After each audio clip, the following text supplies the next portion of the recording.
एका गावात एका कुत्र्याची आणि गाढवाची खूपच घट्ट मैत्री होती. एकदा गाढव म्हणाले, आपण दोघं आपल्यामध्ये एक शर्यत लावू. कुत्रा म्हणाला, ठीक आहे.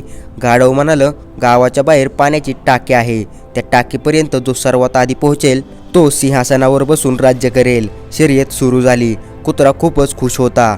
तो म्हणाला, मी तर खूप वेगात धावतो. गाढवाला तर असे हरवू शकतो. दोघांनी पण पळायला सुरुवात केली.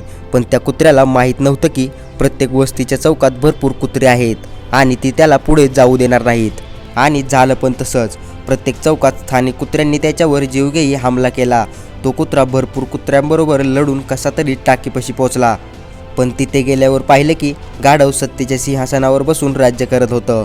कुत्रा हताश झाला आणि म्हणाला, जर माझ्या समाजातील लोक माझ्याशी लढले नसते तर आज मी सिंहासनावर बसून त्यांनाच फायदा करून दिला असता.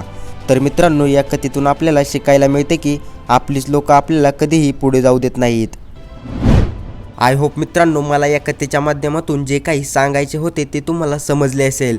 तर मित्रांनो, व्हिडिओ कसा वाटला, काय वाटला, कॉमेंट्समध्ये जरूर सांगा. आणि अशाच आपल्या मराठी भाषेतून नवनवीन प्रेरणादायी कथा पाहण्यासाठी आपल्या इझी मोटिवेशन स्टोरीज या यूट्यूब चॅनलला सबस्क्राईब करा. आणि नवनवीन व्हिडिओची नोटिफिकेशन सर्वात आधी येण्यासाठी बेल आयकॉन प्रेस करा.